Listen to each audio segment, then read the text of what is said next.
Welcome to the almost ghost town of Cherry Creek in White Pine County, Nevada. According to Wikipedia, the population of this town, at least in 2010, was only 72 people.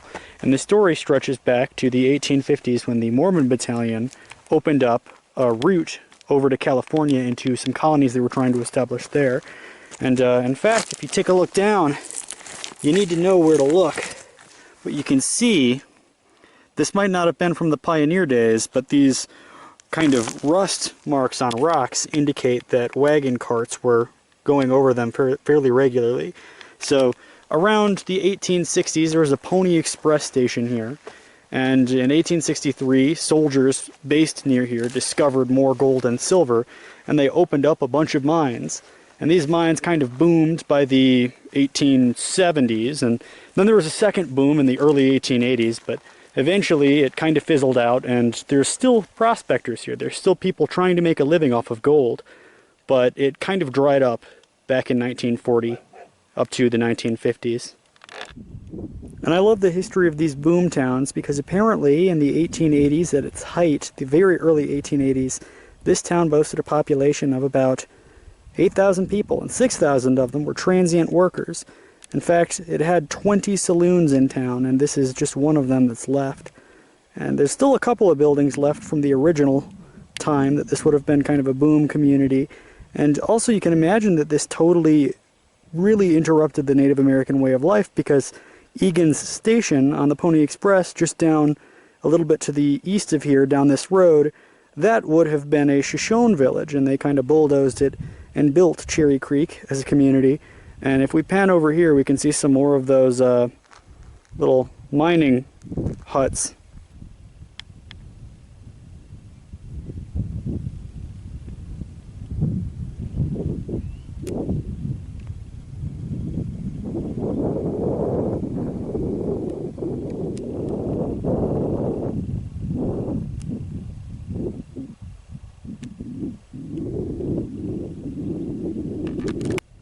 And around us now is the cemetery at Cherry Creek.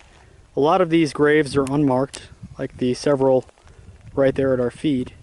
And this would be used to bury a lot of the miners when they died in mining disasters, and they would have no way of contacting their family because naturally most of these people came from a full world away.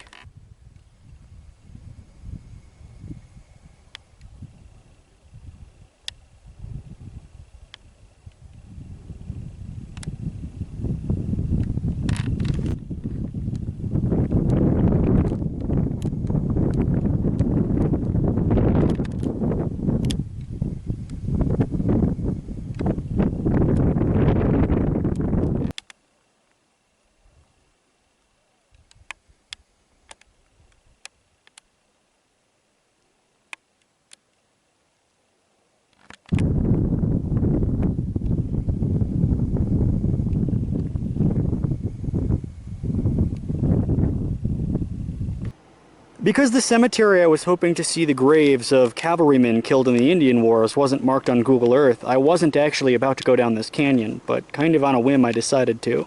And this is Eagan Canyon, and I'm very glad I came here because you can see the ruins of old mines everywhere. Old mine tunnels, and this canyon was actually, a major stopping route for the Pony Express. Also an amazing point if you wanted to ambush them and take their mail.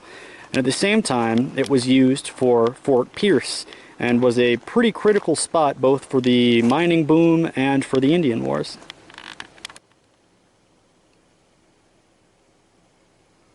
And actually coming out of this mine is a nice little natural spring.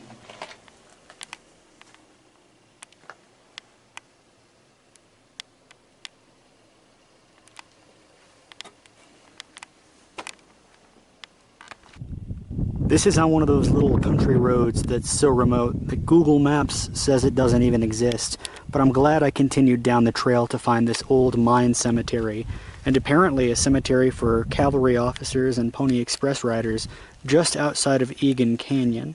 And there's a couple of marked graves here, but I hope I can find what I'm looking for.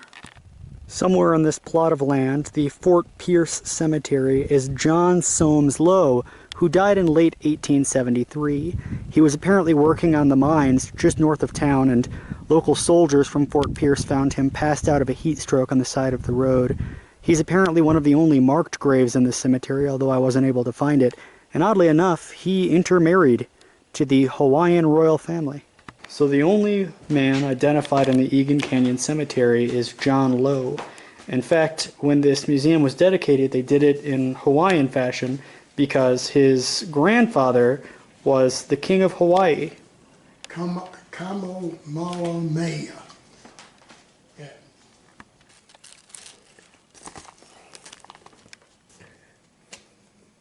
Were there many Hawaiians here? Yeah, quite a few that came over that were relatives. A guy named Budger Ruddle was one of the ones. And he lost his hand when he was a teenager or early 20s, and it took off his hand. And he went back to school, became an engineer. And he was out here while the cavalry fort was up, which would be Fort Pierce.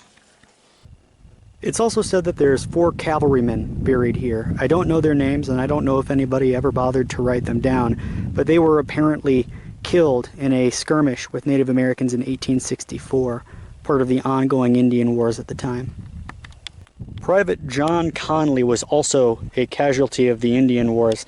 He was the only casualty at the Battle of Egans Station along the Pony Express, and the story of Egans Station is absolutely harrowing. I'm going to tell it over a little bit closer to the station itself in Shelbourne, but you've got 4 infantry officers, a Pony Express rider, somebody who intermarried to the Hawaiian royal family, and someone who died at a battle along the express station.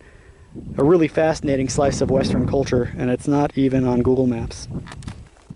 And Eagan Canyon was also used by the Mormon Battalion. They were coming in from Utah, and you can see here both the Pony Express trail that they later kind of repurposed it into, and also how dry it is out here. There are a lot of natural springs though, and the canyon and mines begin here, and gold was discovered here around 1872.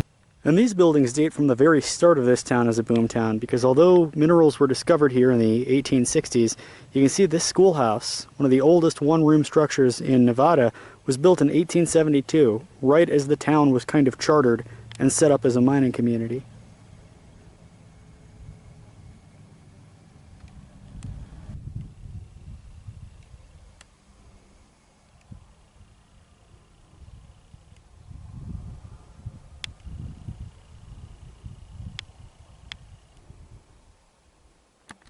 And all around here is the remains of old mining equipment.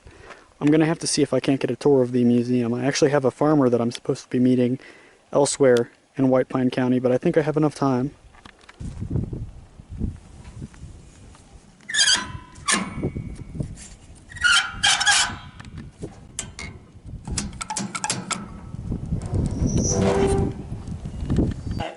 Because the guy was lazy, who was on guard duty. Oh no, that guy hit an Indian over the head. And I go, are you kidding me? Enough to bend a gun? That thing is solid steel almost. I said, you don't bend them. This one here is a black powder. Something crawled in that barrel.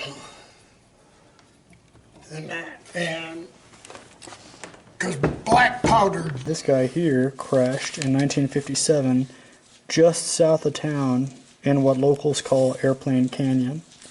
And I've heard similar stories closer to Rachel, people going out trying to find the wreckage, although I believe the one there was for the Red Ball exercise, and that was 1980s?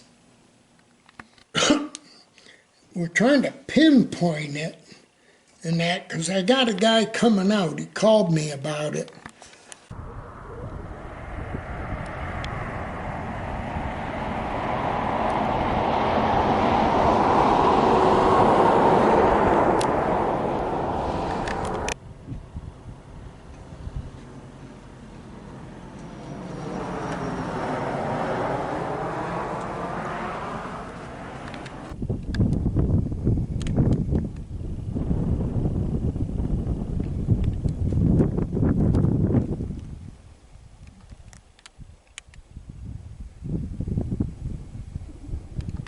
In August of 1860, the Battle of Egan's Station took place in the valley behind me, and this battle in many ways is typical of battles in the Indian Wars, but I want you to try to put yourself in the shoes of the people who went through it, because it is very harrowing. Understand that the Pony Express was kind of separate from the military, but often got a lot of help and aid from the military, and there were often military personnel kind of posted up around them because it was a part of the ongoing Indian Wars. And in August of 1860, there were 2 men at the station that would have been located behind me, Eagan Station. They were civilian employees of the Overland Pony Express, and along come 80 Paiute warriors and their war chief. They surround the station and immediately just say, hand over all your food. And, you know, these 2 employees, they're immediately outnumbered. They know what's best, and they hand over all the food. And then the war chief says, good, now make us bread. And these employees are like, okay. We'll get started, and it's kind of good because that bought them a lot of time, because Pony Express riders were ferrying back and forth from here to the Cherry Creek community in Fort Pierce, which is only a couple hours to the west, and they were coming back and forth, and one of them caught sight of these 80 Paiute warriors. So he immediately rucks it back to Fort Pierce and gathers people under the 4th Artillery led by Lieutenant Stephen Weed, and they come back up and they surround the Paiute as the Paiute are about to burn the 2 people who just fed them alive.